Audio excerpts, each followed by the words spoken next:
traffic has always been a problem in Istanbul. And if the Hagia Sophia got leveled, well, just think about the parking lot that you could put in its place, huh? All those people that want to see that blue mosque right there. It's just walking distance. Hey, welcome to Questioning History. We're a bunch of guys, which are just two today, have none of the answers, yet we're asking all the questions. But we're joined here by two fantastic guests. We got Flashpoint History, Mr. Nitin, how are you? Doing well. And Ottoman History Hub. How are you, Yegi? I'm doing good. Hello, hello, hello. And guys. can't think of two more perfect guests for this hilarious episode that is not going to be controversial in the least, and it's not going to ruffle any feathers. I'm just going to say up front, this is a subject that I don't specialize in. I only have what I would call the Dan Carlin based knowledge of it, so I'm here to learn. So I hope that I embody a lot of the audience. But I'm in the same camp there. Oh, really? What? There's always something to learn, man. There's always something to learn. Yeah. Of course. And the theme is? It's the name of a certain kind of famous city. Istanbul or Constantinople. Yeah. I don't know which one to say first. You know, without that city, you know, they may be giants. What was the name of that band? That came up with that song? Yeah. What was it? They Might Be Giants, right? Yeah. Without that city, They Might Be Giants might never have had their one-hit wonder. I mean, just think about it for that. Nothing else. And you know, something we love to do with our guests, especially such amazing ones like you guys, we want to, just give the audience some information about what is your channel about if they haven't already seen you, and why they should look stuff up. So I guess want to start with Ottoman History Hub. Tell us a little bit about you. All right, well, I'm Ege Gunesh, and I run a small YouTube channel called Ottoman History Hub. I do various videos about Ottoman history. Right now, I'm just doing museum tours around Istanbul. I'm basically just recording myself, going to these many different exhibits in the city. And other than that, right now, I'm just doing short basic videos about Ottoman history, and hopefully I can finally finish my mega project about late Ottoman history that I'm really excited for. I have the first episode up right now, but I'm currently working on my second episode. Nice. And yeah, that's me. Nice. So please, if you haven't already done so, check them out. And well, next we got Flash History. Hey, I'm Nitin Sill. I run Flashpoint History. I chose the name because I've got a very short attention span, and it doesn't tie me down to anything. You can have a flashpoint in just about anything. It doesn't have to be military history. It could be social conventions. It could be artistic development, and it also allows me to add in a portion that could be a vlog, travel vlog, which I'm hoping to do in the future. Right now, I'm doing the Reconquista, and I'm ending that episode. And I'm also in the midst of doing a collaboration with the History of Byzantium podcast to create an entire series around Justinian. So those are the kind of things I'm doing right now. Hoping to get into Cortez at some point, which I was hoping to do like 3 years ago, and I've just taken the long meandering route to get to that point. So very interesting figure. I studied him. I did Latin American history in university a bit too, and he just from a psychological point of view. He's fun. He was a badass, man. Holy cow! But he does what he does. Most people who do what he does, they end up getting killed like really quickly. Like it's impressive that he got as far as he did. He escaped a few windows of some wives that weren't his and stuff. Yeah, he had some time. Yeah. All right, so we got to know you guys a little bit more. I think we could use a bit of an icebreaker before we jump into the big debate questions, which the audience is now kind of used to at this point. But I wanted to ask the three of you guys, controversial subject. You're going to either strongly agree, disagree, or strongly disagree on this statement. The Ottoman Empire is more interesting as a historical subject than the Byzantine Empire. I'm scared I just said that out loud. Wow. Okay, I'll go with The slightest of disagrees. All right.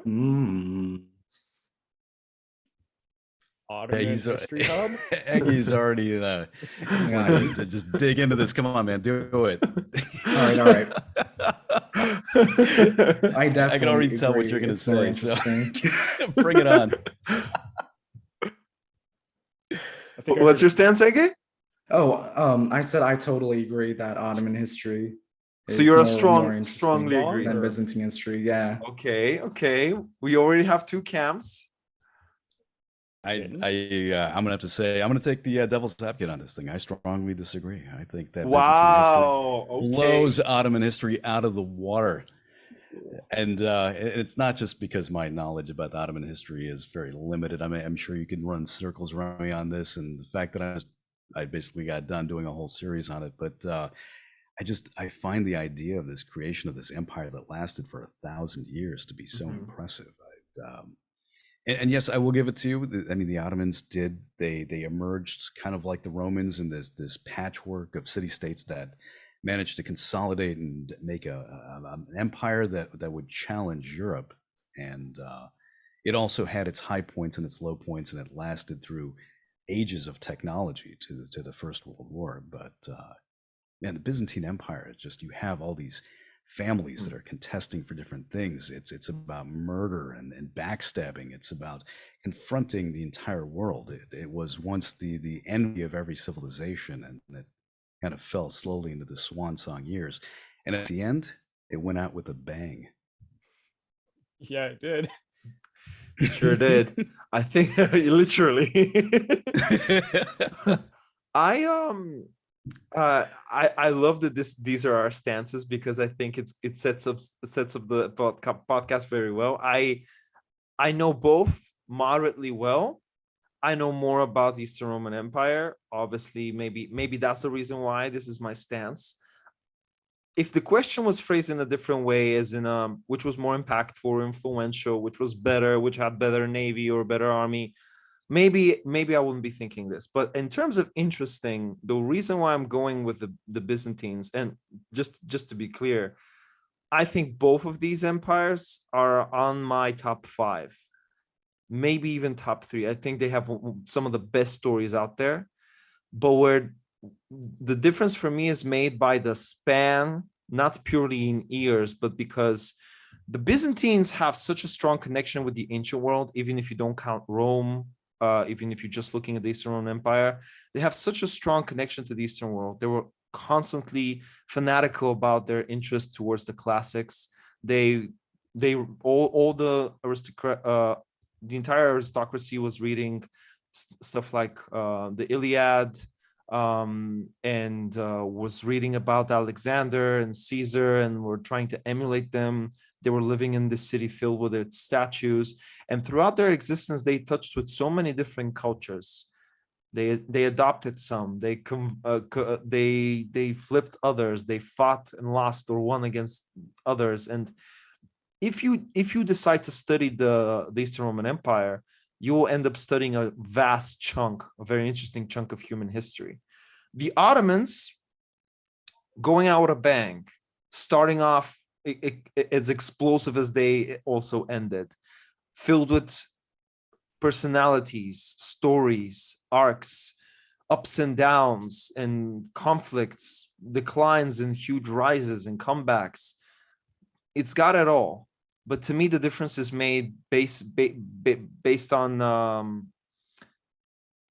more nuance and diversity from the Eastern Roman Empire. Well, all right. Well, I can easily counter both of your arguments. Yeah, man, I feel like we're ganging up on you. Sorry about that. 気絶してやがる。ただの罪のない一般人だぜ、これ。本当かよ。やばい、俺どうしよう。Let us have it. Let us have it. So you guys talk about murder. The Ottomans, even within the imperial family, did a lot of murdering. Wasn't Like- like fratricide like the national pastime at one point in time? Like, Oh yeah, definitely. I mean, like During up the- until like the 16th, 17th century, like that was normal to take out all 13 of your like siblings in order to secure the crown. That's yeah, during impressive. the ascension of Mehmet III, he killed 19 of Like his you're right. half brothers, and 19. Yeah, it was most double of them were digits. like I remember babies. that.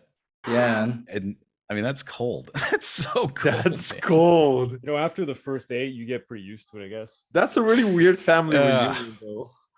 yeah. I actually did a video about Ottoman fratricide, and I think I counted like over 90 90. instances Wow. of like Ottoman sultans either executing their sons or half brothers. man. It's a mess. And I mean, the Byzantines did Did they do it blind at least mercifully? more. Do they? I mean, the Byzantine would do all manner of like nasty. People get their noses chopped off, Yup. their eyes gouged out. It's. Yup. I hope they killed them at least like mercifully. You know, it's. Castrations as well, not a good time. yeah. Yeah. And going back to the longevity of the Ottoman Yes. Empire, the Ottoman Empire was born in the age of horse archery, knights, chivalry, and it ended during an age of tanks, poison gas, Yeah. airplanes. You just Airplanes. you can't get any better than that. That empire went through so many transformations, not just when we're just talking about technology, but just global transformations like globalization, the European powers discovering the rest of the world, and how the Ottoman Empire had to adapt to the changing winds of the continent. And of course, you had so many different types of warfare that the Ottomans encountered. Of course, I kind of hinted at World War One, but they were also present during just pike and shot warfare, which they kind of struggled in during the 17th century. They had so many different ages to them, and in general, I just think that Ottoman history, there's just more meat to it. There's just more stuff to just learn, and the fact that the collapse of the empire, it still basically resonates with many people. The effects of the collapse of the empire, the abolition of the caliphate, these are still topics that are discussed in the Muslim world, and the political borders of the Middle East have to do with the collapse of the empire. There's just so much just rich history when it comes to the Ottoman Empire. Not to say that the Byzantines have a horrible history. They also have great history, but do not discount the Ottomans. And I know usually in Western education, the Ottomans usually get shrugged off. Usually there's like 3 main topics to Ottoman history in Western education. I know this because I have basically lived in America for the longest time. Most of my education wasn't in America, so I basically have a lens into what Westerners get taught about Ottoman history, and it's. What's it like for the Byzantines? Do the Byzantines get better treatment in America than the Ottomans? I don't think many so. Americans don't even know what the Byzantines were. Is a unless very you recent thing for everybody in the West. Yeah, unless you take like AP Euro. But for the Ottomans, for example, most Americans know that they conquered Constantinople and changed its name to Istanbul, which is kind of false. And the official name change came in the 20s. And the second point is the Siege of Vienna. Siege of Vienna. Yeah, that's a huge talking point in Western education, especially. And the third point, at least in recent years, has been the Armenian genocide. And like there's been more discussion about it. For the longest time, people didn't even know where Armenia was, where Armenian people even were. Now that topic is kind of getting more mainstream, at least in America. And it's like those are like the 3 major points that people really talk about when it comes to Ottoman history. I think it's really underrepresented. And that's why I just like talking about Ottoman history in general. on my YouTube channel. That's a really good point. Yeah, there's also that it is. like romanticization of it, like during the 19th century when you had all these Orientalists that would go out and travel and make paintings of a European mind of what they thought of what the Middle East and Turkey and anything that was foreign to the standard European mindset. I think you're right. Ottomans are almost portrayed as almost the bad guys. You know, they're up there with the Germans and the Austrians, and they're the ones that lost the First World War, and that's kind of how it's portrayed. That's a good point. That really It is a terrible good label point. of the sick man of Europe that stuck for a long time. Any history book, World War One, the sick man of Europe. As a And plus you have non-American, sorry. Oh, I was going to say, plus you have movies like Lawrence of Arabia where they're juxtaposed to this dashing, gallant man that's played by Peter O'Toole, and he's going up against, you know, they're the enemy, and that's how they're portrayed. As a non-American, I want to ask you guys, in particular, Craig, Canadian, do you? I'll take it. Sure. Yes. Yeah. But in particular, Craig, I said because in reference of Japan, because Japan was a more recent enemy, a bigger enemy. Yeah. But from what I can feel, are they now considered less so of an enemy than even the Ottomans are? There's a How's the reason perception? for that, though. Mhm. When the United States won the war, they were the ones that made the Constitution and kept Hirohito in power. And they had to win the American people over to being pro-Japanese, which was a terrible transition because there was polls that were horrifying. Like they asked if they should have dropped more bombs on them and stuff. And a lot of people said like, yes. But communism really changed everything. Once the Red Menace showed up and Japan was the #1 anti-red. They had another enemy to fight. Now, people don't know this, but the Japanese were more anti-communist than Hitler was. So the Japanese were pretty easy ally to jump right into, you know, bed with. The Ottomans, ever since World War I, I'd say. I mean, of course, it goes all the way back, you know, Vienna, you could say, Constantinople. But after World War I, they've just been vilified, absolutely vilified. So, not to jump in the deep water, and I really don't want us to get stuck on this, but I'm just curious, do you guys think that the perception of Turkey or Turkey now has changed due to their action in the Ukrainian war? Or are they still that potential enemy down the line that was in World War I? For just the United States in general? Yeah, specifically about the States, because it's going to be hard to talk about the whole world. I don't know if there's like a huge dogma against Turkey in the United States. There's definitely some dogma against Turkey in Europe, especially in Western Europe. But in Eastern Europe as well. I mean, they've always been treated as this, I almost want to say it, they've been treated as like an unfortunate member of NATO, and they've always had that status of like unwanted in some way, and I think that's always stuck, and it's kind of like a stigma. So I always feel that's a flavor involved in these conversations. But do you guys think that the current events are changing that at all, or not much of an impact? Because I mean, Turkey did veto like Finland and Sweden's NATO application for 2 months, and there was so much backlash in Europe to Erdogan's decision to veto those 2 nations. But now I think everything's all sweet and done. I have no idea what's going on basically, but I'm pretty sure Turkey did accept them, or like at least promised to not veto them, like during the NATO convention for the summer, but I have no idea. Better off asking America's position on Erdogan instead of saying Turkey at this point, because you might get more of an answer there. Yeah. I think most Americans, when it comes to Erdogan, they remember him for, I remember when he visited a couple of years ago, his security staff actually beat up some protesters from the White House. Wow. I don't know if you guys remember this or not. I do. But I think that's like the main thing Americans take away from Erdogan, at least. But other than that, I don't think many Americans really know that much about Turkey. I don't think there's that much of a dogma against Turkey. when it comes to just like the regular American citizen. Yeah. Just thinking Nitin, about what do you Turkey. think about that?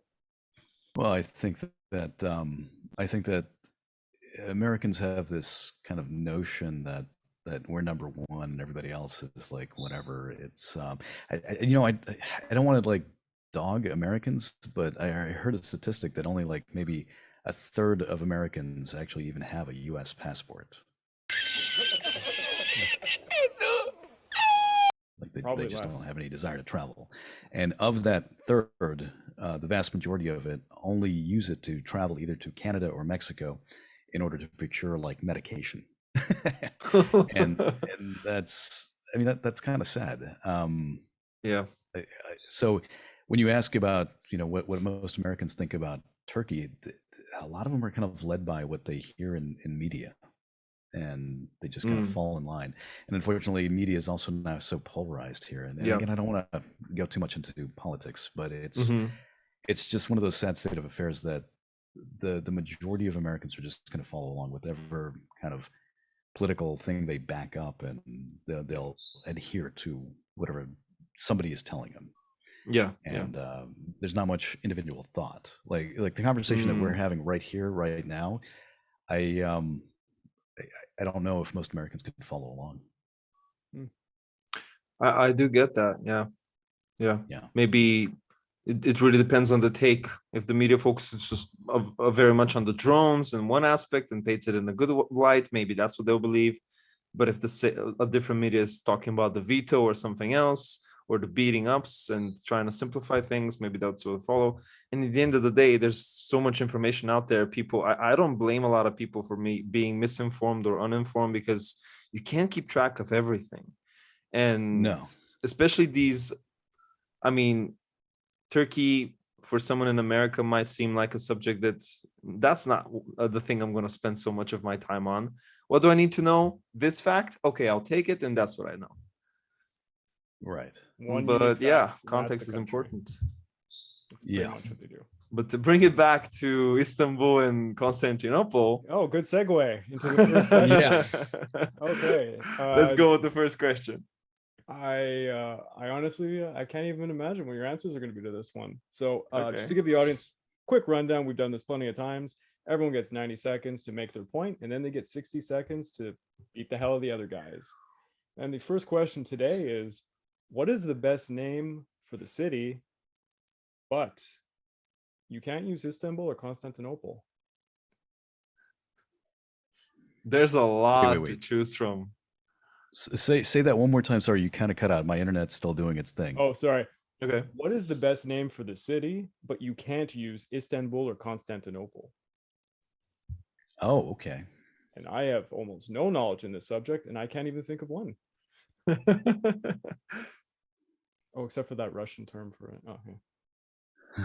Okay, I want to let you guys go first with your choices.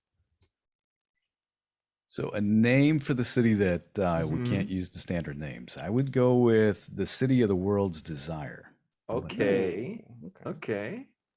Again? Like how many times you have a city that is a beacon on the hill, this bastion of civilization, while like other people are just killing each other outside of the streets. They have running water and aqueducts and libraries and all this kind of stuff. Everybody wanted a chunk of the city. Yeah. Again? I'm really struggling with this question. Maybe the Golden Apple, or actually the center of the world. The center of the world. It doesn't need to be a nickname. It could be. You can go with that, but like remember the Vikings have Mikkelgrad. All right. During the Islamic conquest, even during the time of the Ottomans, they called it the bone in the throat of Allah. I think that was one of the names they came up with. That is a good one. Ooh. I really like New Rome, honestly. I think when you add new to something, it has a different ring to it. Like York is York, New York is something different. But I will actually go with Carigrad. Oh, well, there you go. All right. I'll go first. Confirm the Golden Apple then? Are we doing Golden Apple again? I don't know if I should go with a nickname or just like a actual name for the city. Your I call. guess I Whatever can. sounds cooler to you. All right, I'll go with center of the world. I don't Okay. know. Center of And the world. All right. we'll let Georgi start so the guests have kind of a bit more time. Okay. The word Tsar sounds really, really cool. It just does. It takes something really cool from the Roman world and gives it a Slavic twist. And Tsar just sounds, it's such a good sounding word for king. Like it's better than king. It's so much better, like better than like stuff like Mepe or other things, but Tsar is something different. And then Grad. And I'm not just being biased here. In The Witcher, Novigrad also sounds really cool, which by the way also means new city. And when you take Tsar and you take Grad and you put them together and make Tsarigrad, it makes it sound like something straight off of a fairy tale book. Yeah, boy. That's But it's actually real and what's been called by millions of people throughout a long, long time. And it means literally the king, the city of the kings, which is really cool. Where do you want to go to? I want to go to Tsarigrad, the city of the kings. Or when you wanted to take it, or when you wanted to have some kind of a relation or connection with it, whether you're Russian, Bulgarian, Serbian, or whatever, it sounds so poetic. There's something magical about that word, and it's so simple. It's not a phrase. You just go Tsarigrad. It rolls off the tongue. Even if you don't know Slavic languages, it's pretty easy to pronounce, and you can feel the vibe of Game of Thrones in it. It's fantasy meets history in a perfect blend for the perfect city. Done. Okay, if we're going fantasy, I got a good response for you. All right. All right. Well, Nitin. You're up next, so let's go. City of the world's desire. You can't have a better talking point than that. I mean, yeah. City of the Kings, it's pretty impressive too. But when you say the city of the world's desire, it's the thing that every civilization wanted to be. And it goes without saying. It's like a city that needs no introduction. As soon as you say that, you know you're talking about the city on the Bosphorus. It's a city that basically said that we have what everybody else wants. You can come and try to take it, but we have everything to defend ourselves. We're like Minas Tirith, I understood that reference. right? You have these walls that nobody can get through, right? No matter how many times you assault it, we're going to stand our ground. And the thing that was so impressive is that those walls that defended that city, they were built with 1,000 years of Roman engineering. And the people who built it had no idea that the only thing that would finally bring it down was cannon, something that they could not even possibly have imagined. And yet, to think about the defenses that they put in place showed just how much they wanted to defend what they had. And it also showed to what extent any would-be invader would go to try to take that city. It was the city of the world's desire. End of story. Ah, beautiful. Very well done. Again. All right, the center of the world, where east meets west, or north meets south. It's where many cultures intermingle with each other. Different types of people from all around the world travel to. You have so many different types of foods, different types of clothing, traditional clothing. You have so many different histories that are all pinned down in one location, in one city. And of course, basically, if you're basically a regular traveler, you will probably transit in this city. That's how important it is. It is the largest city in Europe, and it's as one of the biggest and like widest landscapes in the world when it just comes to just basic monuments, natural landscapes and whatnot. And I truly, truly think that when you think about the center of the world, you think about that richness of just human history as a whole and how it just intermingles into one city. And that's what Istanbul is, to me at least. Done. Excellent. Georgi. Okay. So I think you guys both went with some really good names and you've set them out really well. Ege spoke about sort of like a gravity that pulls you into the center, and Nitin also in a similar way, painting it in a very colorful manner. But at the end of the day, these things are kind of relative and they can apply to other cities if you stretch your imagination and you want to cheat.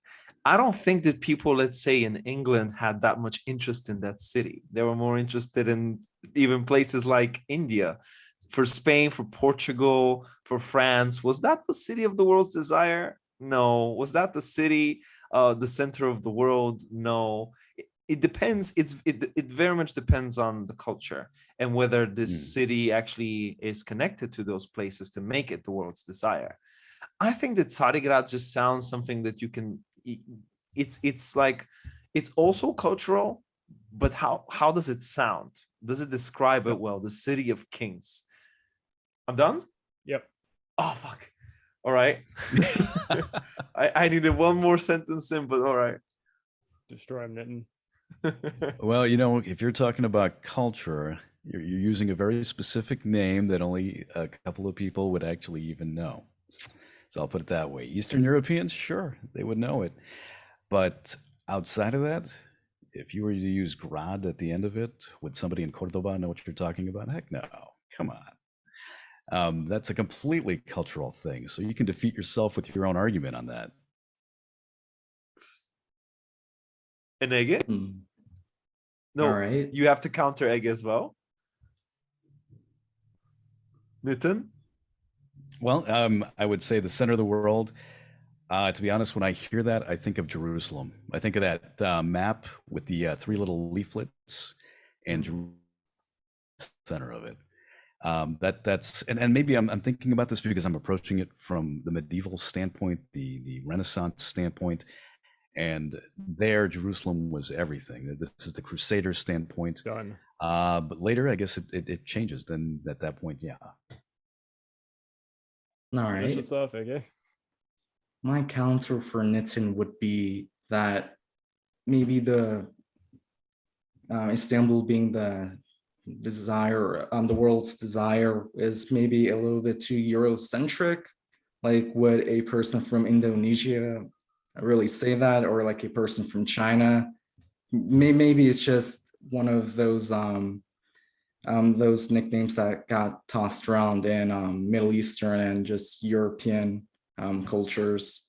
And with Georgi, I would say, where are the czars now, huh?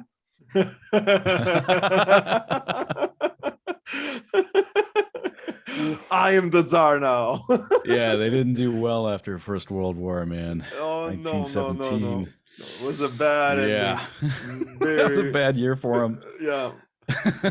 Very bad photo shoot.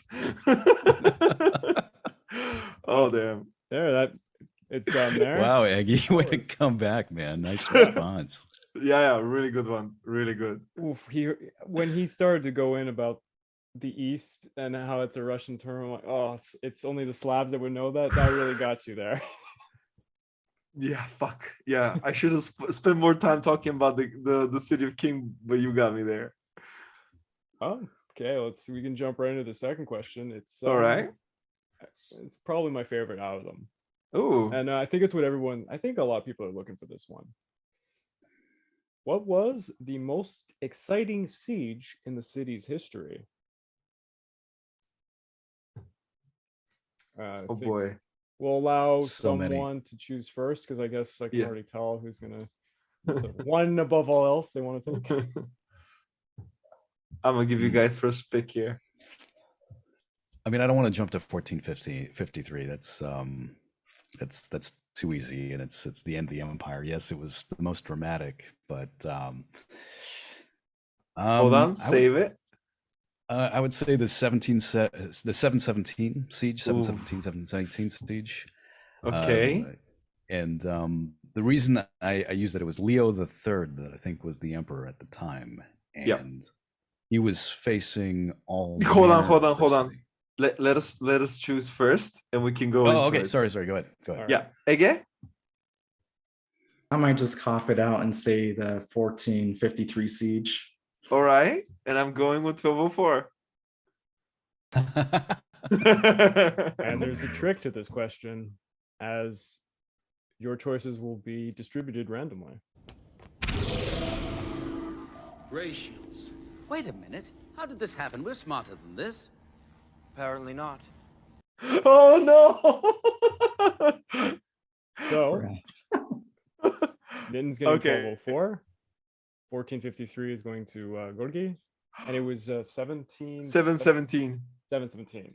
Oh my god. Oh. 1204, 1204. Again? How Are good are you comfortable with these, seven by the way? seven? 'Cause Yeah. Well, let me go last. Let me go last. Let Okay, me just yeah, quickly okay. search it up. Okay. Okay. Just please, like writing notes right now. All right, I've I done a should video about remember it. this Quick- one.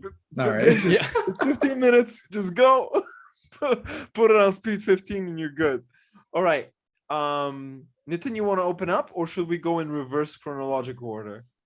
Whichever way you like. I can do 1204 and you can just nail this thing out. It's I'll let you go first this one. let's start with him. with I'm sorry, you said with me? Nitin. Yeah, sorry. Okay. Yeah. Okay, so 1204. It's a crusade where anything that could go wrong went wrong, and it showed corruption and greed and the Venetians doing what the Venetians do best, man. They're expanding their empire at any cost, and they will lay waste to anybody in their path for the almighty dollar. It's No.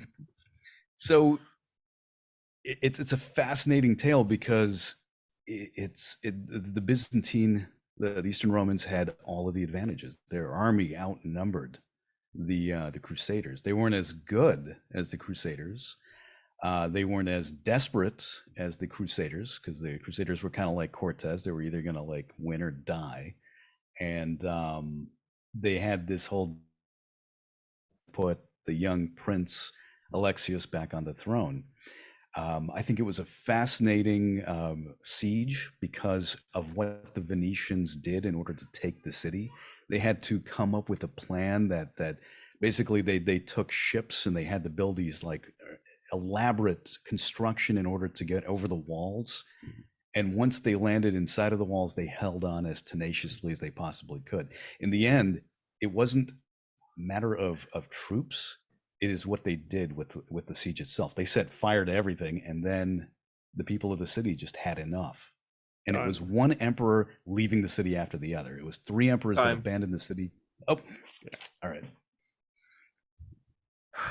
We going with Georgi next, or Yeah. Okay. And Nitin, we have to do an episode just to talk about that sack, because I have a lot of interesting points on that. Oh, I know, man. I know you were licking your lips on this one. I can Oh tell. man, Yeah. man. We'll save it. We'll save Yeah. it for another episode. Maybe we can have Please. This is something we can definitely do. 1204 definitely. is just Yeah. It's like it's one of those episodes you look back in history and you're like, come on, are you kidding me? How did a group of people do this? Yeah, I'll give you a little bit of a taste on the banter episode, but we'll save that for later. Now,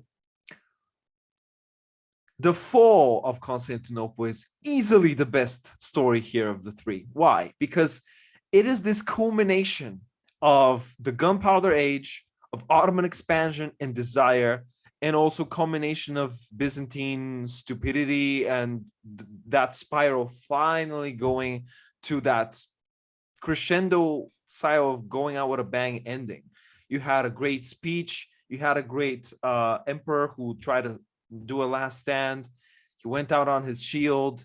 He fought to the last man, to the last breath. And this siege features so much more awesome elements than the other 2. You have ships going over land. You have gunpowder weaponry. You have incredibly interesting clashes. You have the Theodosian walls going down. You have betrayal. You have both Christians, like groups of people from all across Europe fighting on this one battlefield. And to make my point really stick out like a sore thumb, it's the only of the three sieges that has its own series on Netflix that you can watch, and it's done very well. It's very visual. It might have some inaccuracies, but Netflix probably went, okay, what's the best siege of Constantinople we can portray, and they went with the obvious and objective choice: the fall of Constantinople, the best siege in the world, not just in the city's history. Done. I'll just remind everyone, isn't Netflix notorious for taking just any old thing and putting it up on their platform? Netflix, you're greenlit. Who am I speaking with?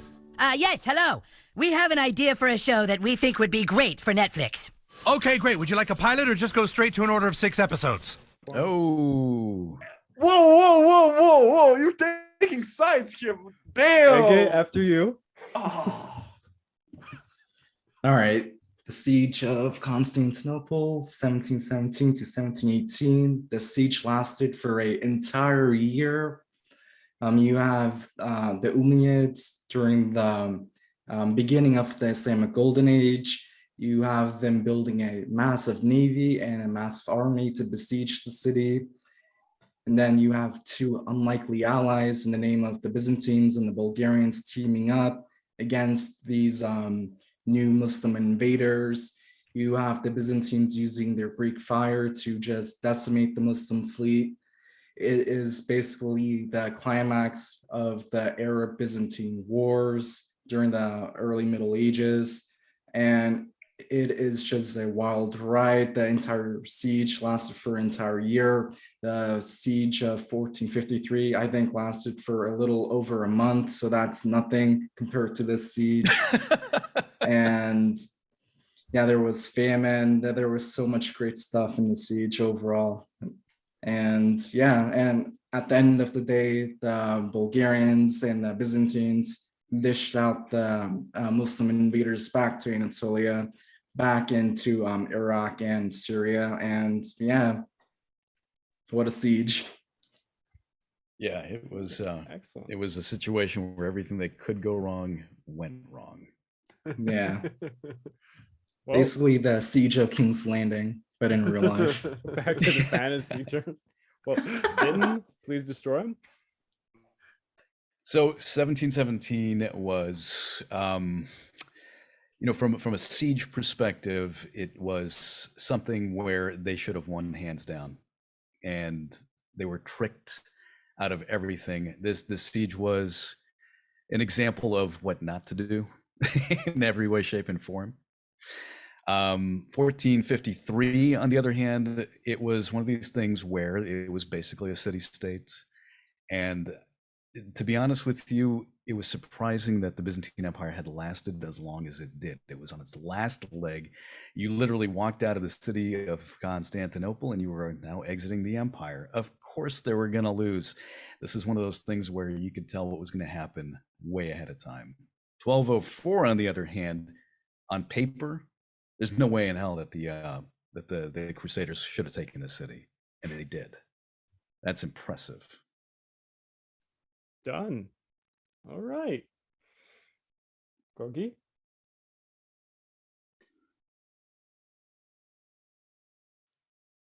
So while 717 had on paper all of the elements for an incredible siege, it ended up being a siege of the Islamic camp more than Constantinople itself, where they had to eat their own camels and boiled leather. But it ended up in such an anticlimactic way through a war of attrition. There was not a real assault on the city. There was not a lot of action in this long, as you said, engagement. As for 1204, the writing was on the wall. That city was falling. It was more, honestly, it's more evident that city will fall than to the Ottomans, because multiple Holy Roman emperors were gunning for it and making absolute threats to the completely incompetent Angloid dynasty. Why that siege is uninteresting to me is because it's misunderstood, because there are so many false narratives painting the Venetians in a certain way and the Crusader in such a way. How can we say that that's the most interesting siege in its history when it's so misunderstood? All right. Okay. All right. the siege of 1717 to 1718 was between two great powers in their, well, maybe not in their prime, but two equal powers in the Byzantines and the Bulgarians against the Umayyads. But the siege of 1453, the Byzantines only fielded about 5,000 soldiers against an Ottoman army around 100,000. So even though you had cannons and whatnot, I think it was pretty clear who was going to win that siege in the end. So it really wasn't that dramatic. I think my siege in that aspect was better. And when it comes to the 1204 siege, same story basically. The Byzantine Empire had by then been a declining empire for a couple of centuries. You had really incompetent rulers, and once again, the siege itself was more about Byzantine incompetence rather than two powers just duking it out with one another. Done. Egg is really good on the counters. Yeah. Yeah, man. Yeah, I always wondered what would have happened if 1717 had gone the other way. A lot of people say that the Umayyad army was at its peak. It was the flower of their army. Had they won there and then later taken out Spain in 711, would they have completed the encirclement of the Mediterranean? It's an interesting what if. Very interesting what if. Very interesting. And I honestly don't think they did much wrong. I think the Bulgarians just ruined their game. I don't know how much you know about this, but the plan for you to go out and forage and make siege weapons rather than bringing them yourself, I don't think that on paper that's a really stupid plan. It's like, who would have anticipated that pagan horse boys would ride in and establish a blockade against you, even though you're fighting the worst enemies? That I got excited about this because of you. I didn't know anything about it. Yeah, seriously, like your eyes light up when you talk about the Bulgarian influence during this particular siege. It's I never realized how important their contribution was to this, and most people it's don't. That I looked deeper into it. Thanks, man. It means a lot because, like, it means a lot to me because I'm Bulgarian, but I'm alone. I'm a solo Bulgarian believing in this. Like, Bulgaria has a rich and long history, and people will point to so many other moments of its history as the most influential. For better or worse, I think that 30 years after the start of its existence, that's their most history-defining moment. The fact that the Khan picked the Byzantine side rather than the Islamic side. I truly believe, hot take here, that if the Bulgarians were neutral or helped the Islamic forces, which is likely with a lot of pagan horse people, as you probably know, pagan people are very likely to convert to Islam rather than Christianity if given the choice. There's a lot more similarities, and it speaks to their warlike culture somehow a lot more. Bulgarians, there's a lot of writings saying that they saw Christianity in a similar way to how the Vikings saw Christianity, as this feminine, soft religion that requires you to be obedient and turn the other cheek. Islam, especially at the time when it was just conquering and on the steamroll, it made no sense that Tervel picked the Byzantines. And had he not done that, need to have a talk about this because I'm doing Isabella in the Reconquista right now, and she was basically her father died, her mother came down with a massive depression, she had to raise herself, and one of the places that she took a lot of solace was in Christianity, and while she liked the New Testament, she went for the Old Testament. For her, it was always for an eye for an eye and a tooth for a tooth, and that showed for the rest of the Reconquista. So there's that other aspect to Christianity. Very interesting. But again, it's because of you that I realized the importance of the Bulgarian influence in this particular siege. In fact, I looked this up. There's a contemporary statue that you guys have of horse archers. Yeah, and it's done in such a way that it kind of emphasizes movement. It's kind of like beautiful, like a blurred out. Yeah. For those of you who don't know, Craig's probably going to put this on the screen. He's talking about the Madara horseman. It's a very beautiful and one of the few pre-Christian Bulgarian things because they didn't have a writing system. and it shows a writer, most likely the same guy, the Contervo.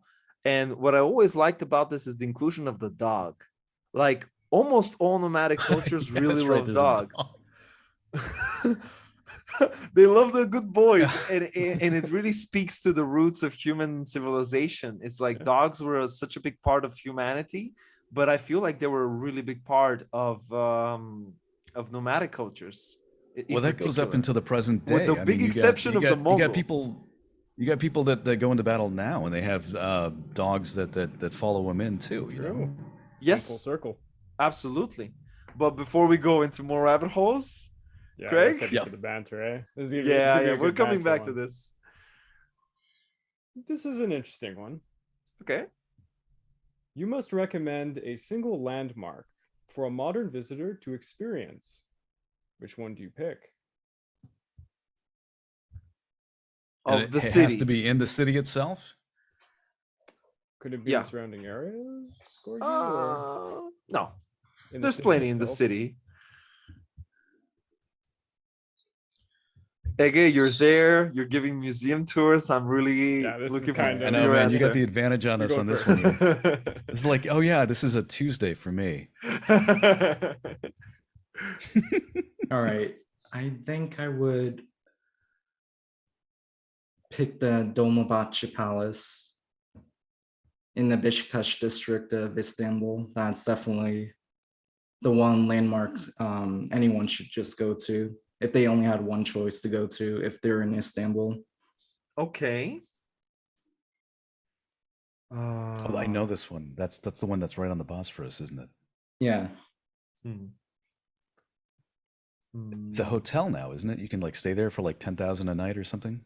No, that's the other palace. That's just up the river. That's the Chiran Palace.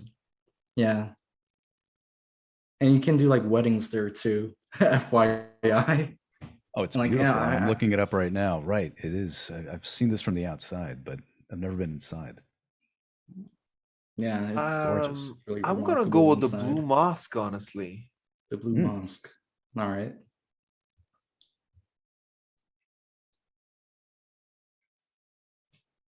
I am gonna go with the Hagia Sophia. Classic. You can't go to Istanbul, and you can't miss out on that. Like, I mean, I can think of a lot of places. There's so many that you have to go check out. Well, my wife and I were there last. We went to a place called Istanbul 360, which was in Galata. And it was built into this like 19th century like penthouse, and it was a nightclub, and you could see the entire city at night. It was breathtaking. But yeah, I'd go with Hagia Sophia. I mean, that was the center of everything. All right. And even after the conquest, they realized that this was something that needed to be preserved. Yeah. So, Luckily. Ege, you want to start this off? tourism Istanbul, please give us the tour. All right. The reason why I chose the Dolmabahce Palace is because it basically illustrates all the different aspects of Ottoman history. Of course, the palace itself was built in the middle 19th century, so it has many Western influence architecture and artwork inside of it. But at the same time, you can also see that old Turkish culture within the palace when it comes to just traditional dress wear of women, the Turkish baths within the palace. And then at the back at the palace, you have a painting museum. I kind of cheated here. They're two separate entities, but in this painting museum, you can just go through the many ages of just Turkish artwork from Ottoman miniatures, which were really famous back in the 15th and 16th centuries in Ottoman artworks, and these really beautiful neoclassical and romantic art of Ottoman landscapes and Ottoman portraits. And it's just the art museum really captures all aspects of Ottoman history. And so does the palace itself with its architecture, with its bathhouses, with its just traditional dresses that are showcased there. And I really do think I really do think people should just go visit there if they have time in Done. Istanbul. I guess Georgi will go last this time. We'll do Sure. Nathan. Sure. Okay, so I don't think that you can talk about Constantinople without talking about the Hagia Sophia. It's the cultural heart. It's the spiritual heart of the city. When Russian ambassadors came to the city to shop for a new religion, it was the light shining through the dome of the Hagia Sophia that convinced them that, my God, if God dwells anywhere, he dwells here. And that convinced Russia to become Christian, or at least Greek Orthodox. The palace that you're talking about, Eggy, one of these days I want you to take me on a tour of this place, because obviously you got the insight on this. But at the same time, when I look at pictures of it, I see something that's very Baroque. I see something that doesn't really emphasize that much of a more pure kind of Ottoman culture. This reminds me of something that I would see like in Vienna or in like Prague or something. You know, it's beautiful, but it shows how much they're trying to kind of fit in. And as far as the Blue Mosque, yes, it's pretty, but it's also something that you know, the Ottomans were like, hey, we want to be as good as the Hagia Sophia. Look what we're going to build right across the way, huh? So to me, it's just like somebody trying to like one up somebody, and it comes across as weak compared to what was built in the time of Justinian. Some punches Main thrown encounter at the same time. Mm. Impressive. Okay. Okay. I like it. Come on, man, what you got? Oh, Knock the Hagia Thank Sophia, you. knock it. Thank you for making me do this, man. I have to trash the Hagia Sophia now. Okay. The question is, you have a friend who's a tourist. Maybe they have a day in Istanbul. Maybe they're on a transit flight and they have some hours to kill. And would they want to go to a sort of a dead palace that, as Nathan really well said, was trying to fit in? They had chandeliers from Venice. They had furniture from Prague. They had this from there. And it just feels a little artificial. But the bigger surprise in this argument is that Hagia Sophia feels a little artificial, especially with its controversial recent past. Number one, you have to queue up for 4 hours. And if this is the first place you're going to as a tourist, I guarantee you, and some of my friends have said this, they are a little bit let down. And maybe it's the waiting time they have to endure. Maybe it's how crowded it is inside. Maybe it's how doctored it is inside. Maybe it's because they lack the historical reference points to understand how sacred and special this place is and how old it is. But what they will appreciate if they go to the Blue Mosque is the bigger, better brother to the Hagia Sophia, which, yes, it's a nearly straight up copy. But is it better? Kind of. Architecturally, Emphasis it's on the word incredible. copy. Yeah, but it's really good, and it has Islamic Ottoman culture vibe atmosphere there today. You go there, you're going to see people praying, you're going to look up at that ceiling, and you will be stunned. You will be floored. It has none of the Christian. But really good. You kind of nailed them on. You were just getting into it, man. Well, I can't wait for the rebuttals. This is gonna get pretty. That's good. what I like about you. You're subtle. Yeah. Decrepit. No one has ever said that. Thank you, Nathan. Thank you. Parts of Prague are here. All right. So in the middle of a hot summer day, would you rather be stuck in a queue or just be chilling out at a cafe on the Bosphorus Strait? And that's what the Dolmabahce Palace offers. For the Hagia Sophia, at least, the queues are, very long. I was there back in 2019. And also right now it's a mosque. So some of the mosaics are covered up now. So it might be kind of difficult to get the full experience like I did back in 2019.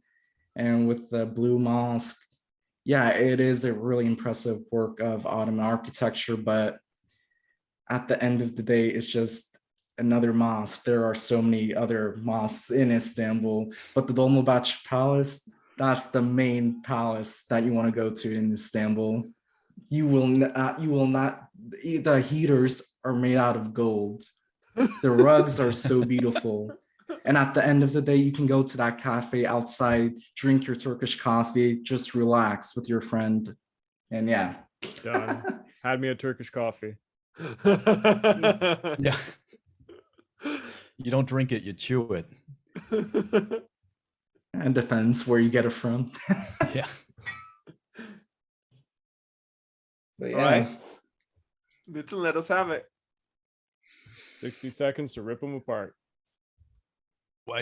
Wait, me again? I thought I already. To counter argue what they're going to say. Just to go after them.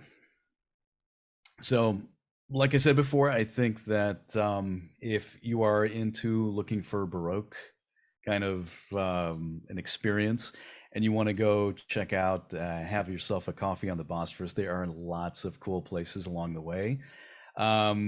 If you want to go to a palace that again, it looks like something that you could see in other parts of Europe, sure, that's one thing. If you want to go to a replica of the Hagia Sophia, then it's right there, or not too far from the Blue Mosque, right down the path in a much better spot, is the Hagia Sophia, which basically encompasses something that is 1,500 years old.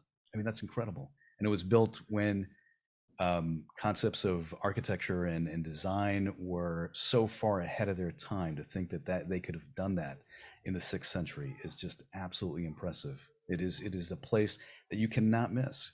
If you go to Istanbul. Good. Got him at the copy.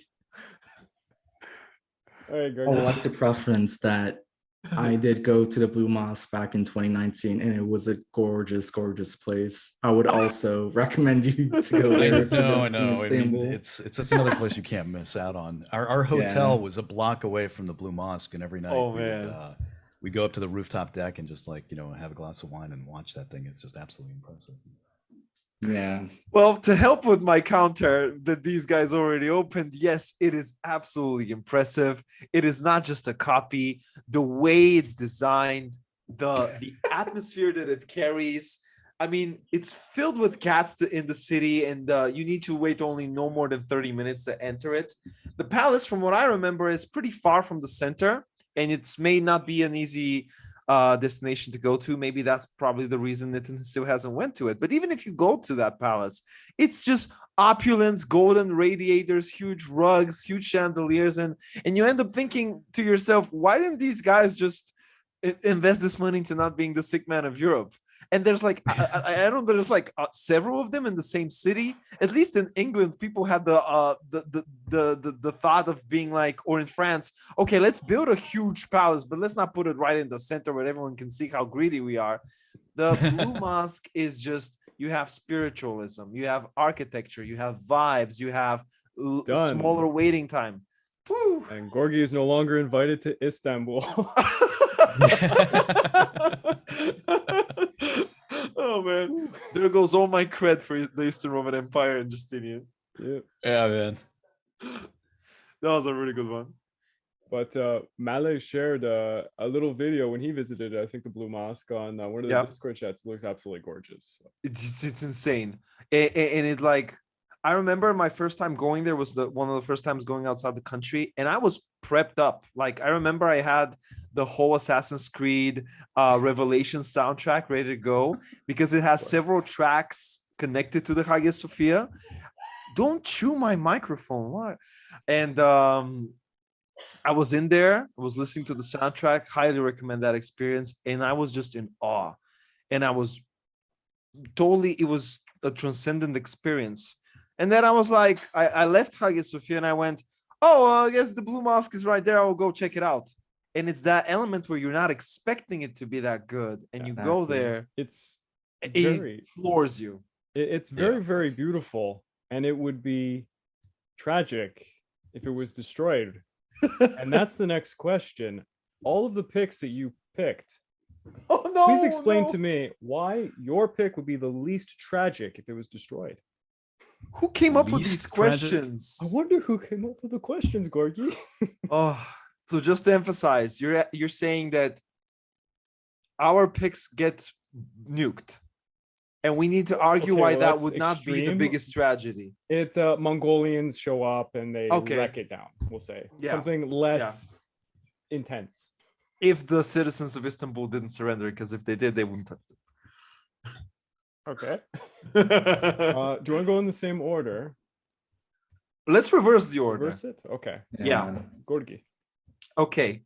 So, and I swear I didn't rig this. I didn't prepare with this choice. So if there was a terrible crime against humanity type bombing which levels the Blue Mosque, I think that the Blue Mosque today has such a big impact on that community that they would probably build it up in the span a couple of years. But even if they don't, right? Even if they don't, it's just a copy of Hagia Sophia. How dare you! We can just remake it. Or there's a couple of others ones like it. The color scheme, it's a heritage, but like I'm sorry, Ege, Sinan, right? The architect who designed it. He didn't design it. No, Shit. he didn't. His apprentice did. Okay, fine. The style of that mosque is similar. You can go to Edrin and see the mosque there, which is kind of similar, grand, big. There will be a much bigger loss if Hagia Sophia was destroyed, or if that palace is destroyed, because the remnant of the old man of Europe and their opulence will be now gone. And if you destroy Hagia Sophia, well, damn, this will be. I think that's in the top 10 most important landmarks in our world that still stands today.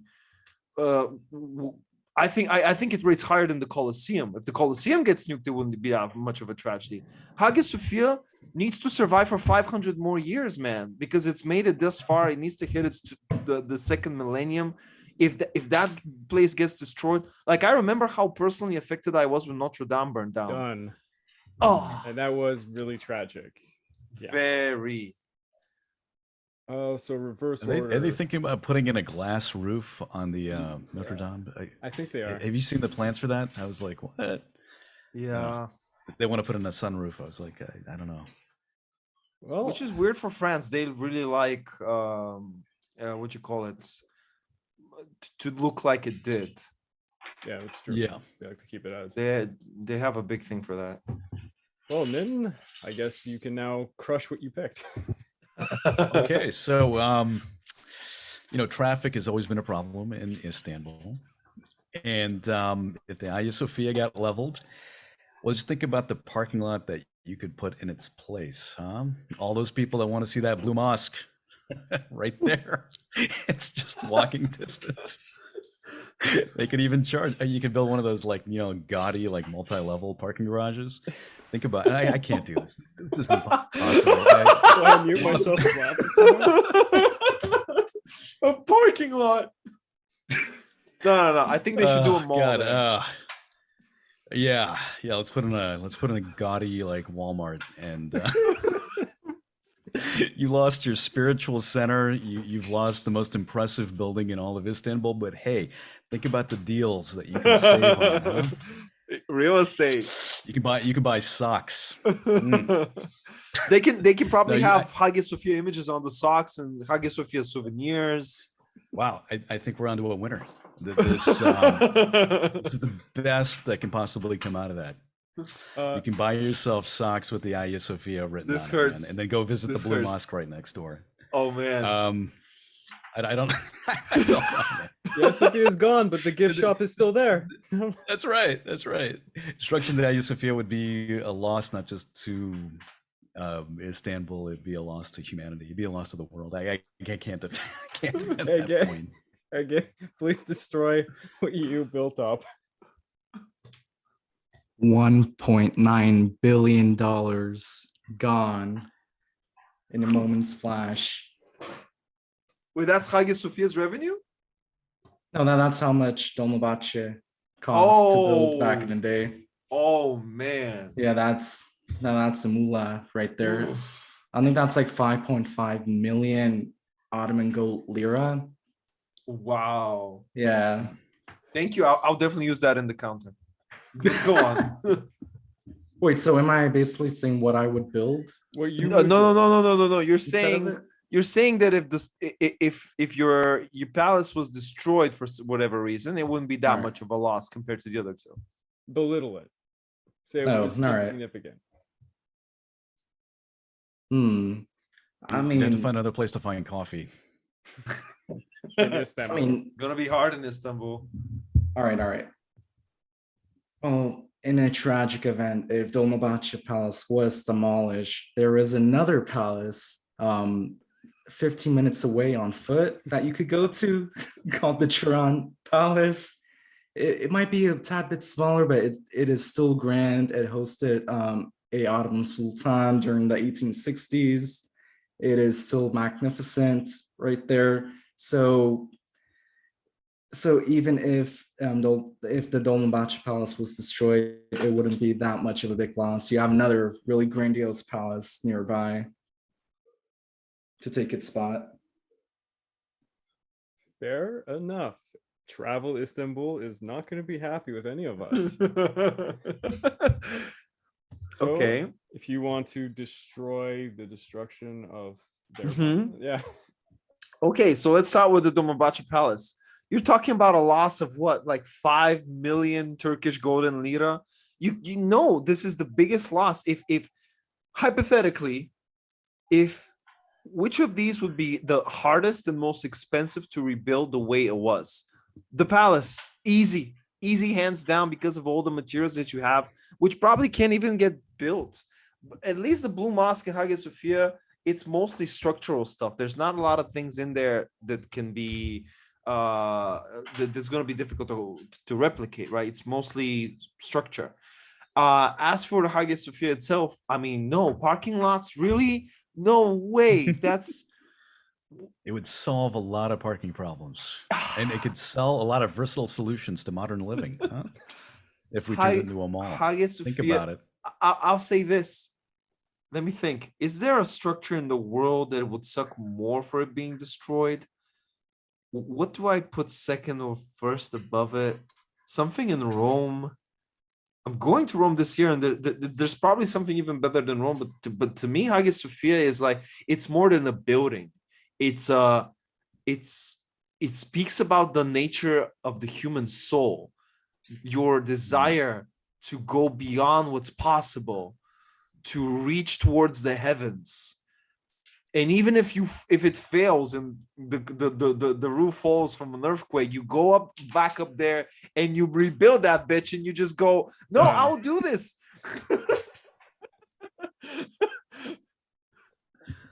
All right. Yeah. So Nitin next. I guess All right. we're gonna destroy the rest of them. So I would say that the Blue Mosque and the Dolmabahce Palace are places that are an answer to the rest of Europe. You have a civilization that is well positioned, but it wants to emphasize that it can compete with anybody else.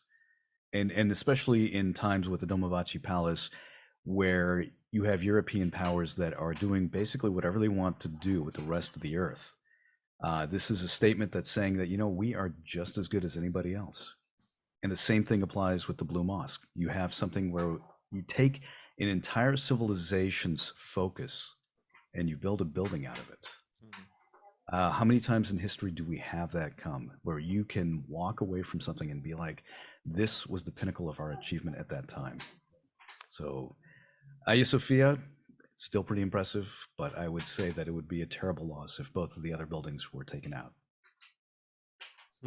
Done. Well done. Finishing off with Ege. Olivia. All right. So how can I go about this way? The Dolmabahce Palace has over 200 frescoes on its ceilings, I'm pretty sure, and they are all unique. They're all remarkable. If they were to be destroyed, it would be almost impossible to just recreate. Unlike in the Hagia Sophia, where there's just under a dozen mosaics, recreating the Dolmabahce and frescoes would be so much harder and would be such a detriment to just restore as a whole. With the Blue Mosque, yeah, there are so many really great architecture within the building, especially on the dome. But once again, you could easily recreate that. And in a tragic event, if both of those two buildings would be destroyed, you could easily remake those two buildings. Unlike Dolmabahce Palace, it cost, as I said before, $1.9 billion. And yeah. Done. All right. Nice. That was a weird one. Yeah. Hey, it was tricky. You had to be kind of like rug salesman there. What else you got for us? This one is more in tune with what the audience would expect, I think. Okay. City. Who was the greatest figure who ruled the city? Okay. A lot of good choices. Yeah. Yeah. Wow. I think you already got one, Georgi. I'm thinking how many people would be upset if I pick Enrico Dandolo. He's buried there, you know? Yeah, big flex.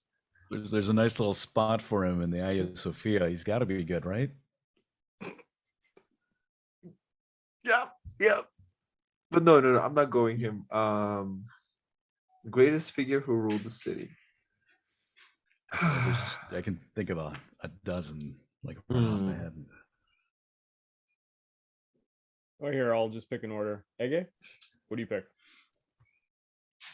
I would probably say Mehmet II. Okay. Pretty solid pick there. Solid pick. Nitin? I'm gonna go with Constantine the Great. Okay. Okay, Georgi. When I'm in a dilemma, I always go for what the thing that's gonna upset more people.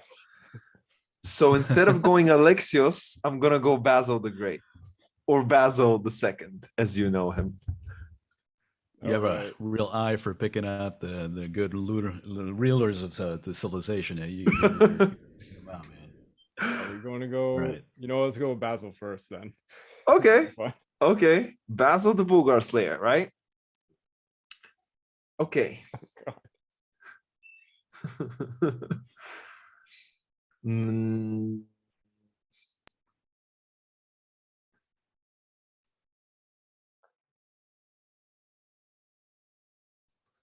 There are a few people, there's good rulers, there's great rulers, and there's rulers who are so good that people for the next 100 years fail at trying to be like them.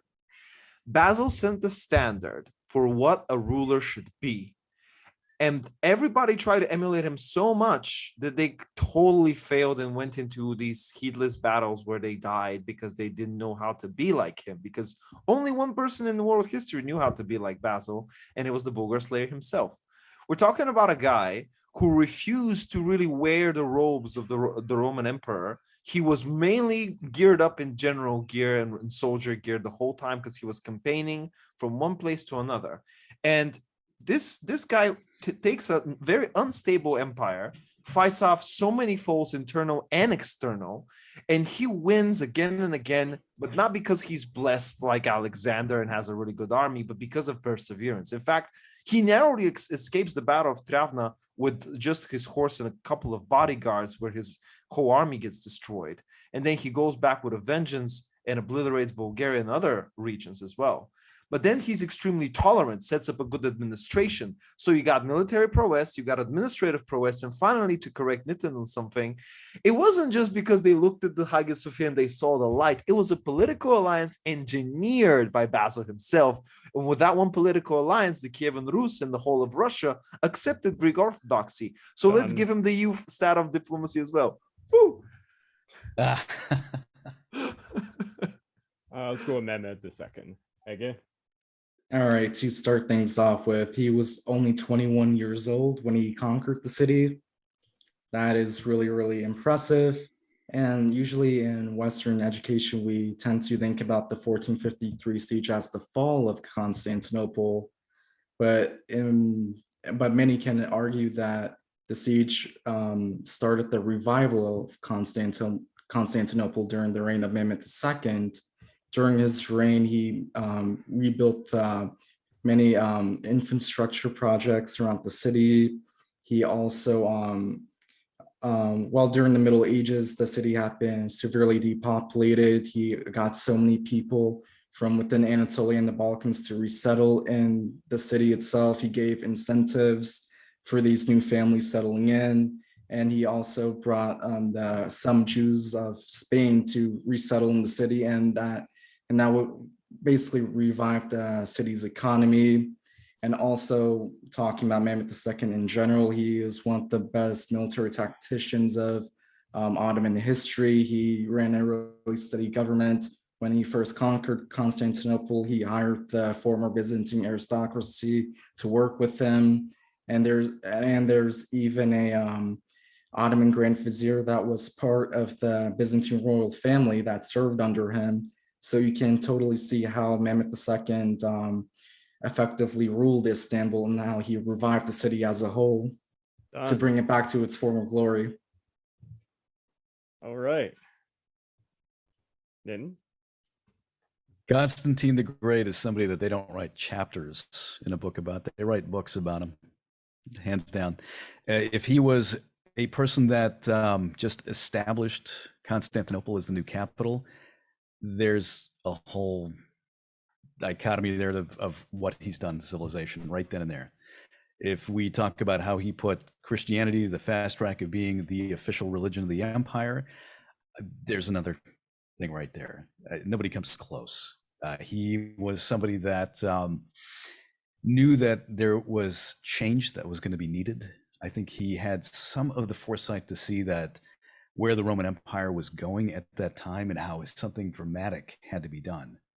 And the implications that he did have outlasted his empire. They've outlasted his time. It was because of him that the world is drawn along the borders that we have today. I'd argue that. Ooh, nice. So eloquent, man. Oh my god, yeah. Should pay you to do my podcast. This is narrative. Okay. I want to make a big disclaimer here and apologize to all of the fans of Ottoman history, because I will try to. This is not a hot take, kind of. I'll try. I'm forced to trash Mehmet. Okay. Okay. First off, Constantine the Builder and Not So Great is really really nice. He establishes something that will outlast and survive for so long, but a lot of other people like Theodosian and other people had a big role to play in that. He set the ball, he got the ball rolling, but I don't rate him much on military. Okay, and we're talking about the greatest of the three men here, and that's one department with Constantine I'm just not going to give him as much credit. Mehmet, I do rate him on everything else but military, because Daddy did all your work. Daddy got you that army. Daddy smashed the Christian coalition. Daddy did all the heavy lifting. The Ottomans failed 3 sieges before the final one. You got it in 1 month with the Hungarian cannon on your side and so many advantages, and it still took you a month, and it's still a struggle that should have been possible. And after that, you struggle against some Albanians and Wallachians. Come on, man. You have 100,000 soldiers. The Christian coalition's already smashed. You should have done better. Great administrator, though. Great administrator. It's very true. All right, Mehmed II, you got to defend yourself. All right. You talked a lot about Basil II, but what did he really do with Constantinople? You talked about how future emperors wanted to emulate him. You talked about his military prowess, but what did he really do for the city of Constantinople? What did he do for the average citizen? Nothing. And going to Constantine, yes, he did found the city, but most of the major things that we think about Constantinople didn't really come from his reign. The Theodosian walls came 100 years after his death. You have Hagia Sophia that came during that. I'm pretty sure during the reign of Theodosius II also. And basically, I'm losing my train of thought. It's getting late here, but basically, basically, those two men didn't really do much for the city of Constantinople itself. While Mehmet II revived the city after centuries of decay, you can't beat that. He was the best ruler of Constantinople, Istanbul, Byzantine, whatever you want to name it. All right, it's time for the founder. So my benchmark when it comes to figuring out whether or not a ruler is actually competent and great is I use the term what was that person given when they came into office, and what did they have when they left office. Mehmet II was given everything, or he had to write. He was given an army. He had the infrastructure. He had everything that he needed, and he was going up against a power that had lost its fury a long time ago, and he basically had to go in there and just basically kick the door in. So yeah, it was an impressive conquest in the fact that he took an impressive city, but at the same time, he was going up against something that was on its last leg. And as far as Basil II, this guy is not remembered for anything other than the atrocities that he did. I mean, he's up there with like Vlad the Impaler, okay? He's known for like basically taking a defeated army, gouging their eyes out, and sending them back home. That's it. That's it. Did he do administrational stuff? Sure, I guess, maybe. But what was he actually known for? That. Basil the Impaler. Nice. Oh, you're killing Eye me. gouger. Myth, by the way, a video is coming out soon.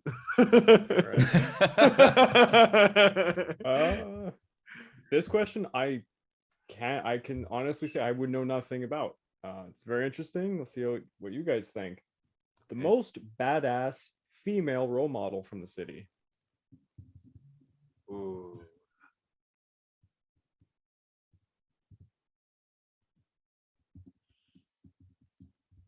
Who's gonna get I'm gonna her? go with Theodora. No! I knew you were gonna say that.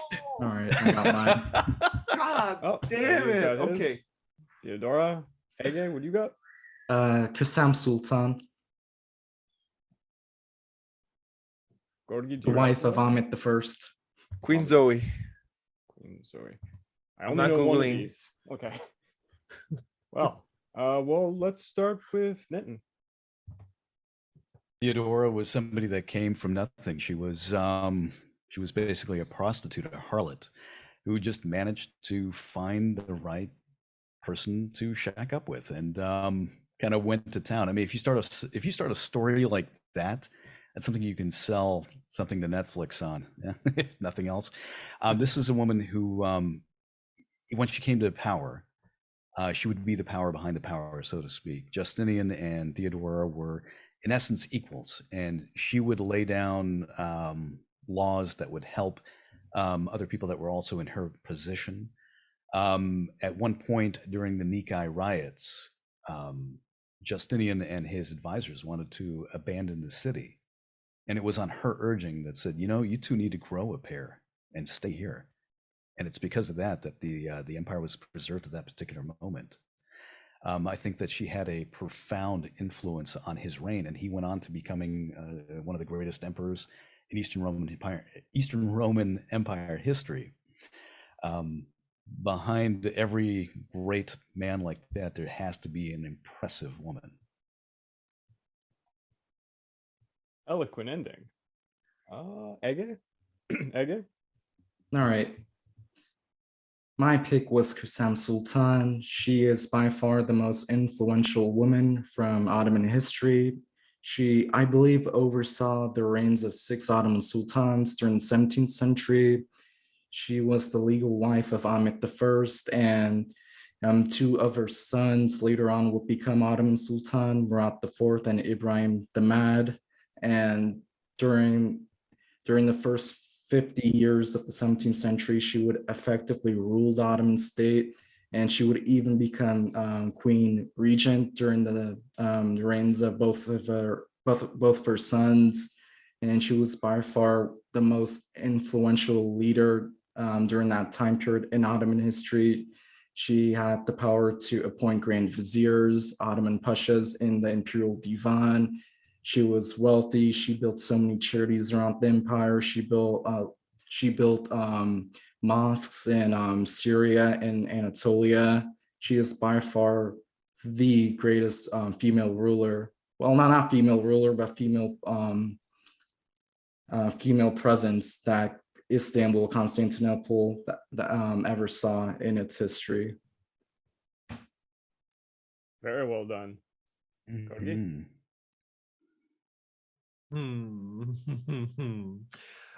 Zoe the Purple Born, or Born in Purple, was a gorgeous woman.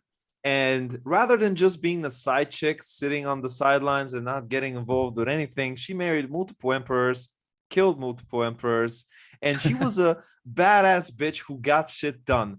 In a long chain of terrible emperors before and after her, she was just bad, which is a big improvement, number one. And number two, she was really loved by the people. Number three, when eventually she got a husband and an emperor in her old age, he had a mistress. And she, instead of being very angry and killing him as well, she teaches little girls today a lesson about patience and forgiveness and, you know, not letting a little affair get in the way of ruling the empire, power, and love. So she allowed the mistress to sleep in their bed, and was one of the first polyamorous relationships in human history, with there basically being 3 empresses at the same time, being Zoe, her sister, and her husband's mistress. Nice. Nice. Nice. Nice. Nice. Nice. Nice. Nice. So that's a big happy family, and it teaches a lot of role model aspects to the youth today, that you should try to be, you know, independent, assert your dominance, kill some emperors if you have to. Don't let the patriarchy put you down, because some of them, she killed them because they locked her in a room. But at the same time, be forgiving, be passionate, be empathetic, and learn to share. Wait, so the sister also got in on this? No, she wasn't in the bed. Okay. But she was also empress. Okay. Yeah. I wanted to hear that part. All right. Yeah. All right. Let's see what you got. Greg has no idea what's going on. True story. Look it up. so 3 empresses, 3 empresses and 1 emperor. I need to look this up after. Okay. Sultans have a harem. Zoe has a harem. Fair enough. Fair enough. Theodora. So it's going to be hard to refute either one of you two, because any type of situation where you have a woman that can depose men in that type of political environment, they got to be pretty impressive. But do they have mosaics of them in Ravenna? I think not. Done. Okay.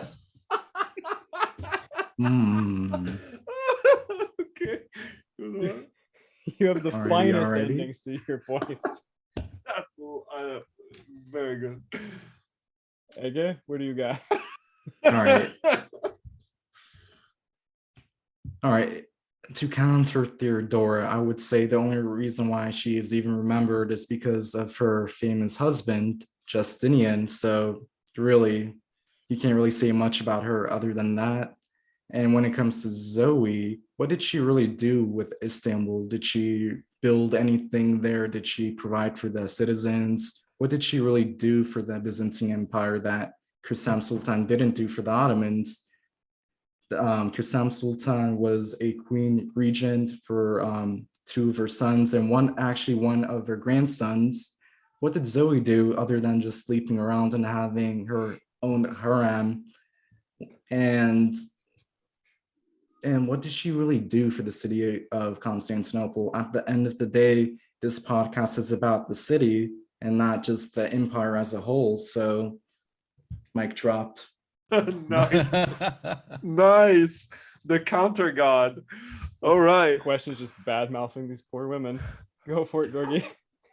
Big disclaimer, Theodora is my favorite female figure in all of history. But for this question and being a role model, is the timer started? Okay, No, just give. Restart it. Okay, sorry. Yeah.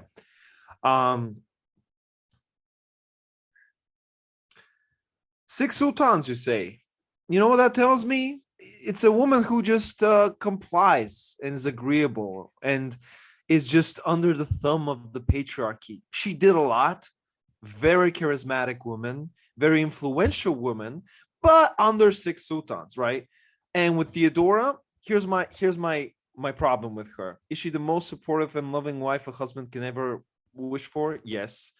Will she stay by you even if you're in wars, earthquakes, and plagues and riots? Yes. But will she give you a piece of her mind and tell you to look east and tell you to be mindful of what you're doing with the Christians' religions and be like, hey, Justinian, you're kind of emptying all the treasury. Think about the future here. Think about a child that we currently do not have. And she did not do all these things. Patriarchy is giving her a toll. It's not that badass woman you can write a comic book about who just goes out and kills emperors left and right. And she literally did dismantle the patriarchy. Dismantle the patriarchy. That's your ending. Oh, God. That was a good one. Fair enough. I learned a lot about 2 of the women involved in this I never heard of. That's some incredible stuff. That's the whole point. Last question. I know you guys are pretty tired. Oh, yeah. This is going to be an interesting one. Okay. That's a good one to finish off with. I want you to pick a moment, like a period, in the city's history. That's all I'm saying. A period.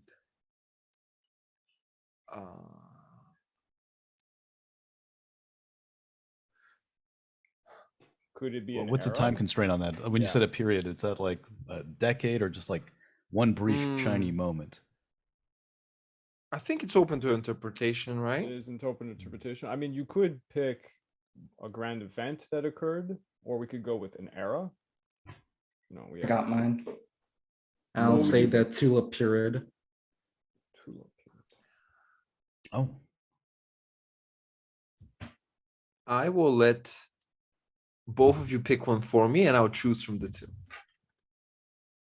I'm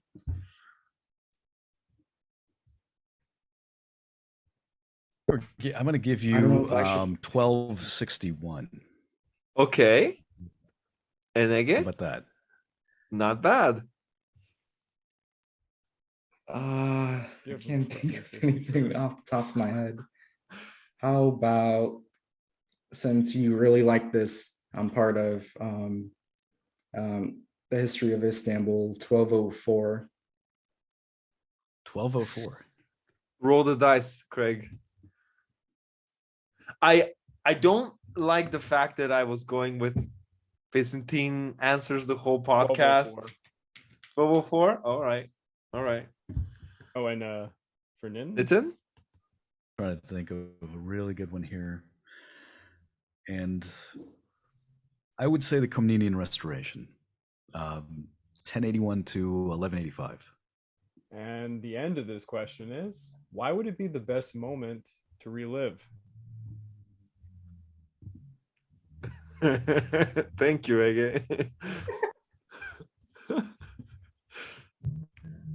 Sounds like a fun time. Georgi, Getting sacked. Oh, I would love to go first here.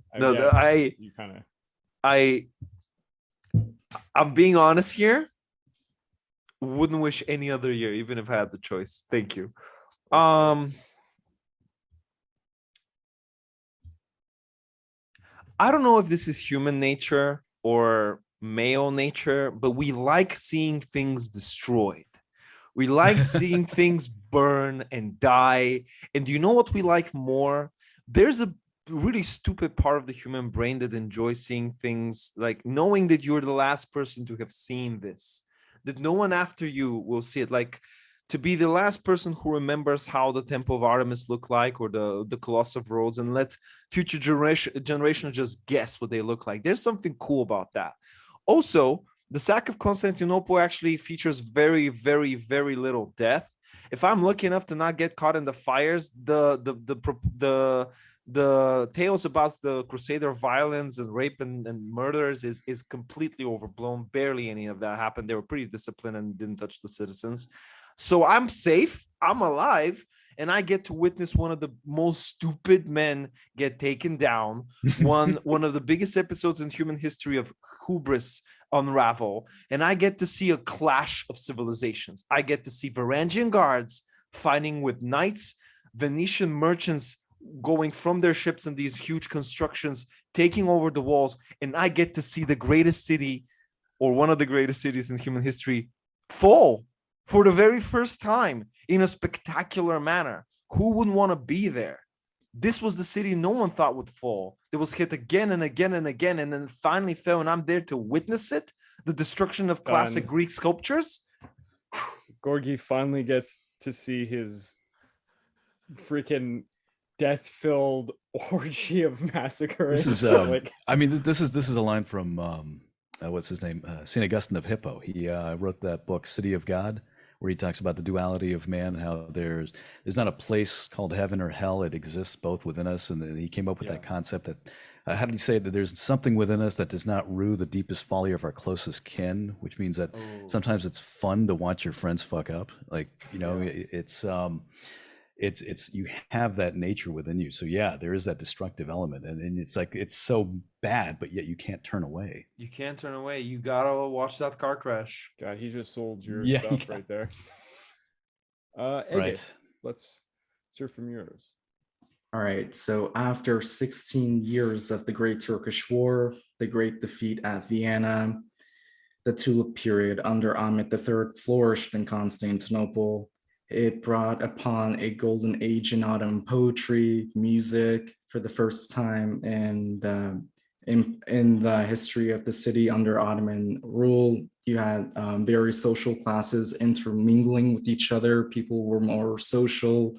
Women, for the first time, became more socialized in public. Of course, before then, women were segregated within their own sections of society. But during the Tulip period, you saw women actually interact within the wider public. They went out on picnics, went out on walks with their friends. And once again, the tulip itself was really important for the Ottomans during this time period. It was a huge symbol of pride, beauty, and overall, this was a time of wealth. It was a time of peace for the Ottomans. There were no wars. It was a lovely period to live in. Georgi might disagree, but Gay! But overall, I really think the Tulip period was an excellent time in the history of the city, and it's definitely my pick for the best era of the city. It sounds a lot more peaceful and nice. And boring. I want to see it burn. No, man, I'm with Ege. I like Camelot periods. You know, you had Cordoba during the 11th century, when it was somebody called it the ornament of the world. You had Baghdad during the golden age of the Abbasids. I love time periods like that. Yeah. And that's part of the reason why I like the Komnenian Restoration. It was the empire was just falling apart, and then you have three great emperors that pulled it all together, and it had a little bit of everything. You had the empire starting to expand again, the economy beginning to flourish. You had people starting to get back into art and architecture, but at the same time, you had violence, so it kept it a little bit interesting, right? What's his name? Alexius decides to send out a plea to help him take out the Seljuk, and what he gets is the First Crusade, followed by the second and the third. And then, you know, during that time period, the Byzantine were still fighting to expand their territory, still expanding their domain and having this influence. They had an empire that was still influential, and it still was this beacon. And the idea that you had three emperors that all had very long reigns, that were all able to accomplish things during those time periods, and you had basically nonviolent succession from one to the next, or at least relatively nonviolent. I think that speaks to the epitome of what a human civilization can achieve. Done. My God, you have a way with words, sir. Yeah. God damn. Okay.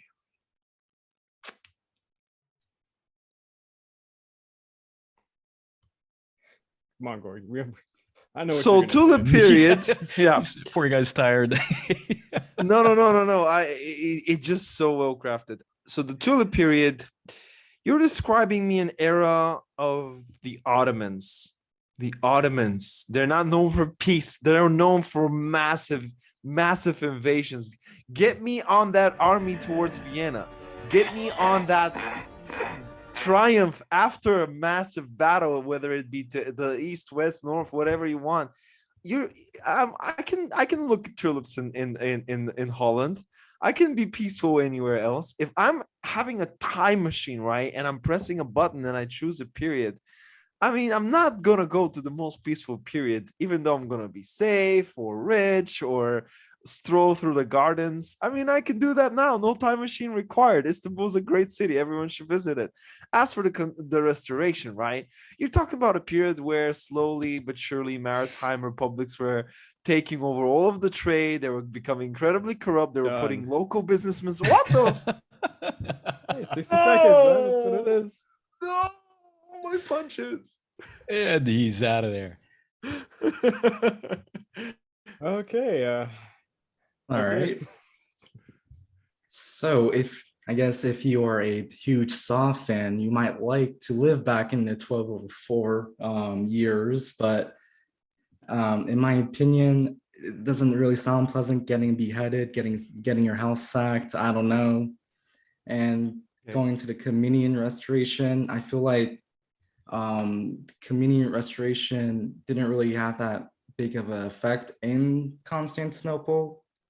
And I'm pretty sure the restoration itself was mostly in Anatolia, where the Byzantines had their resurgence in military power against the Sultanate of Rome. But my period, the Tulip period, is one of the most peaceful, prosperous times in the city's history. And after all, we are talking about the city, not just the capital of an empire. And I truly think the Tulip period is one of those eras where I would really like to just visit if I had the chance to in the time machine. So yeah. Done. It's not Gorky's cup of tea, though. That's for sure. Yeah. So with 1204, what are we talking about? We're talking about destruction and violence and fires and would you want to pull up a front seat to watch the Hindenburg go down?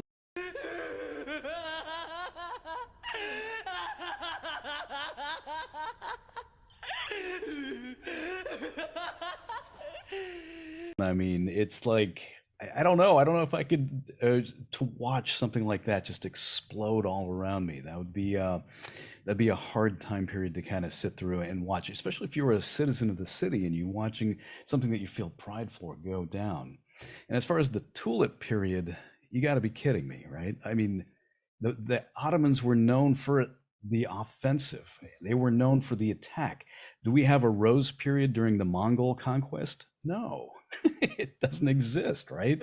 They were known for what they did and what they did best. Yeah, it was peaceful. Yeah, there were things there, but got to give me a little bit more entertainment than that. So it's All like righty. a Goldilocks situation. He's got it just right between. Well, that was all the questions. And I think now we can go straight into the end part of all of this. And I think I'll allow you, Gorgi, to explain the cards. Yes, and make sure to vote in the comments and tell us who you think won, because I really want to find out. I think the debates were really balanced, honestly, in pretty much all of them. All three of us, I think, had solid arguments. Yeah, nice so the places cards to live in genocide. Yeah. Yeah. There was no genocide. Okay, No, not doing that. So you've been incredible guests, and for every guest we have a special little edit. No, I don't think I will. We have a special special gift for every guest, and we are going to make a special card for you, same way we do for all our patrons. And that card is of a figure who you admire, Can be any figure you want. It can be an artist, a scientist, a commander, a leader, a genocidal maniac, or a peaceful tulip lover, planter, gardener. But someone who means something for you. You can explain a little further why that is your choice in the banter episode. But for now, I'll ask you to pick a figure and rate them from 1 to 5. 1 being like if it's a leader, someone like Caligula or Nero, and 5 being someone like Augustus or Constantine. And yeah, let's start with Ege. Who do you want to have your name on?